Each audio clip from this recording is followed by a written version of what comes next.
so much for joining me. Thanks for having me, Trae. Yeah. Well, this is a really serious topic in our community and something that we've been really following here on Converge Media. Sounds like King County has now been doing this inquest. Just tell us a bit about this. Well, as you know, they've been King County. Whenever there's a law enforcement death, they conduct an inquest. A jury gets together and they listen to all the facts of the case to make sure to see if there was any criminal violation or any policy violations and things like that. So they started this inquest into Charleena Lyles' death last week. So this is the second week that they've been doing this down at the Patricia Clark Family Center down in the Central District. They started last week. They've been interviewing witnesses. I think 17 have testified so far. Yesterday, one of the officers involved testified, and he said that there was a child in the apartment behind Charleena when they shot her. So thank God the child wasn't harmed.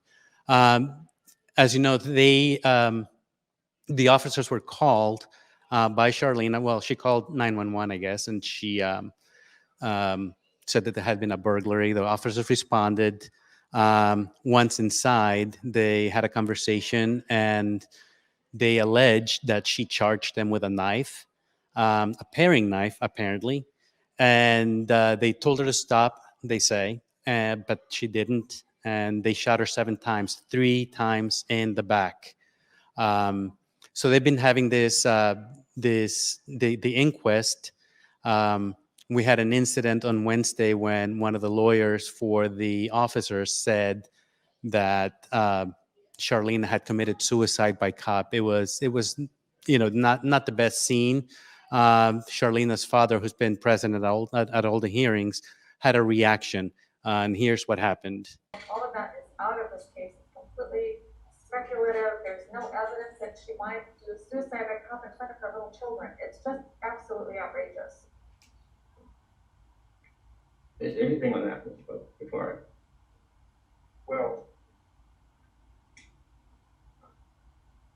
the reality of this case is that we do that Ms. Lyles had some intent of that because she did not have no evidence. She was not trying to commit suicide. I'm tired of them saying that. My daughter was not trying to commit suicide by no police.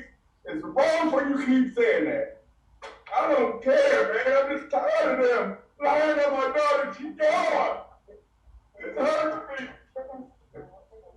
It don't matter they kick me out. She's wrong. My daughter wasn't trying to kill herself. They killed her. It's highly inflammatory, Your Honor. That was a strong reaction from Charleena's father when the lawyer alleged that Charleena had committed suicide by cop. I spoke to Katrina Johnson, Charleena Lyles' cousin, about the incident, and here's what she had to say. The attorney, specifically Ted Buck, has been saying inflammatory things, like saying suicide by cop. None of that had any foundation. And, my attorney had to address that. Our family attorney had to address that this morning. And he said, well, we all know it was suicide by cop. And it set off my uncle today, because who wants to hear that when none of that stuff has any relevance to the case? None of it was allowed and admissible. None of the mental health stuff was admissible in court. The fact that he was saying that was very troubling, and that's why it went to an immediate recess, because he couldn't hold it in anymore, and so he had an outburst in court saying, I'm not going to sit here and allow you to talk about my daughter that way. She was not trying to kill herself and do suicide by cop in front of her children or at all. It's very sad. The family has already been traumatized by the killing, and they have to go through that. We had another incident earlier in the week when one of the officers decided to walk through in between the family outside of the hearing room when they were discussing the case. The family was discussing the case. One of the family members, apparently Charleena's father, said something to the officer. The officer said he felt threatened.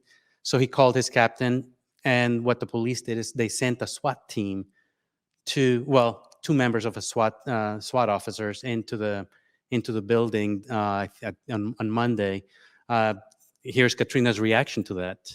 We're talking about the special weapons and tactical SWAT officers showed up because you're afraid of an elderly man in a wheelchair calling you a coward?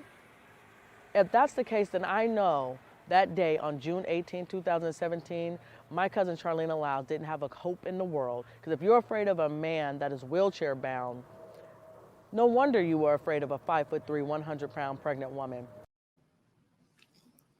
So community members have been observing the hearings as well. I spoke to Reverend Harriet Walden about it. She's the founder and director of Mothers for Police Accountability.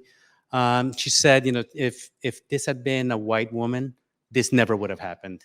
I mean, here, take a listen. This is a very hard case for me. And it's hard because she was only 95 pounds. And they could not figure out how not to kill her. 95 pounds. They had on body armor. 95 pounds. That's like a pencil. I mean, it's just like a wind would blow her over, And they couldn't figure out how not to do that. So this case is very hard for a lot of women, and especially a lot of black women, and to know that she had children in the apartment with her. She had children, and so the family has a right to be emotional. So as I mentioned earlier, the inquest has been going on since last week. Next Wednesday is the last day. Then the jury will go in and determine, they're going to ask themselves questions and determine whether there were criminal violations. But eventually it'll be up to the county prosecutor to determine whether criminal charges should be filed against the officers. Ceaser, this is almost every time this drums up some emotion because, to hear her father pour out like that, because it's almost as if he has no recourse for his daughter's literally killing by police, and for them to do anything that they can to protect themselves. You're talking about 3 shots to the back. You're talking about the fact that she called them for a burglary, and whatever transpired at that point, how she was not cared for in that moment is so gut-wrenching for me. And Reverend Walden's absolutely right.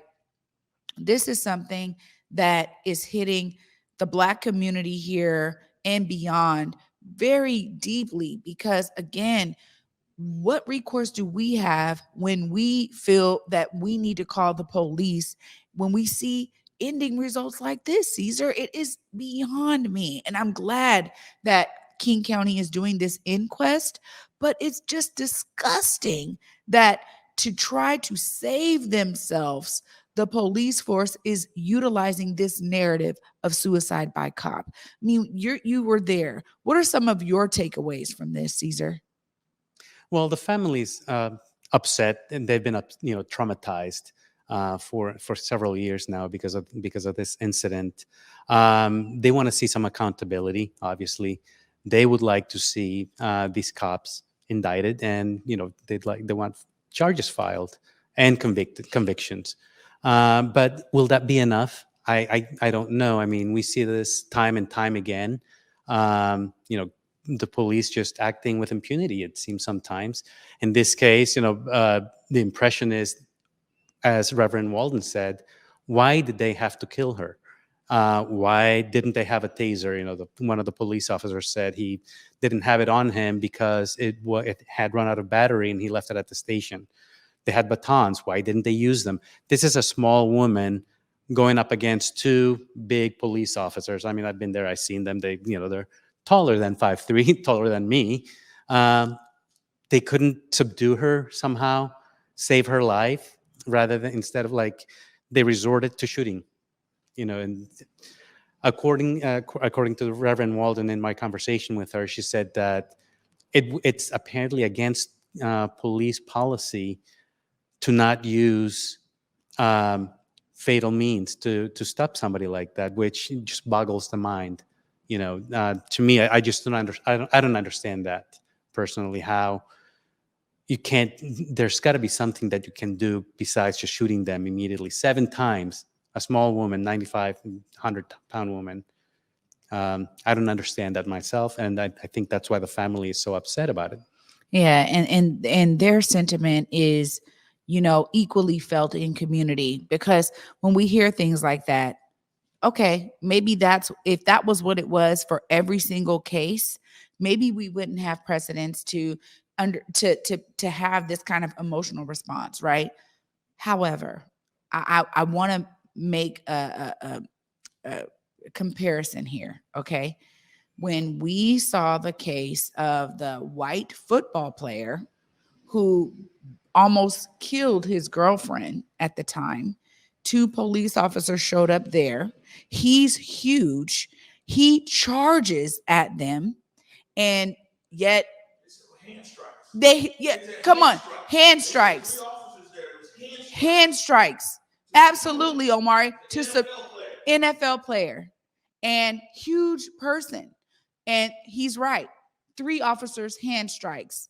So tell me if we are sitting here saying that there's no precedence for this, that they had no choice but to use deadly weapons, why in that case does this white man get handcuffed? He gets to get in the back of the car and get handcuffed, and he physically charged at the officers as well. Now, he just utilized his 2 hands as weapons against his girlfriend. We saw the photos. She was completely black-eyed, choked out, almost dead on the ground. He thought she was dead and went back and started watching TV. So this is the stuff that I really work to maintain my peace, but come on, man.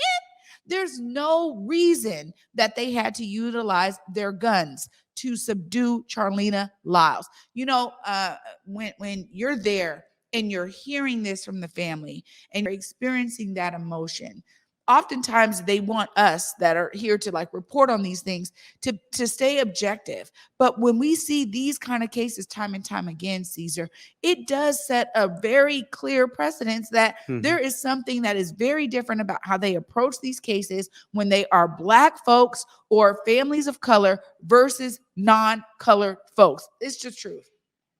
Right. And one of the things that Katrina Johnson said, she said she felt hopeful at the beginning, maybe they would get some justice. But as this inquest has gone on, she seems to have lost hope because of the SWAT incident and then the suicide by cop mentioned from the lawyer. And this is, the jury's hearing all this about the suicide by cop. But like I said, it's a paring knife, a 4-inch paring knife. The police officers were wearing bulletproof vests and things like that. Protection. They're bigger. It's something that we just don't understand.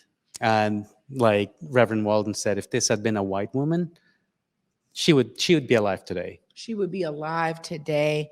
And there would probably already been a settlement for that family because of the trauma that she experienced, trying to call, who is supposed to come to serve and protect her when she is calling about a burglary. Even if they want to talk about mental health issues and try to bring that into it, all of that would have been cleared up if this was a white woman. No problem, hands down. We've seen it. This is not even something we're making up. And that's the point here. That's why I'm so glad that we took some time and thank you for all of these clips and for talking to Katrina, for being able to show us that clip of the father responding like that.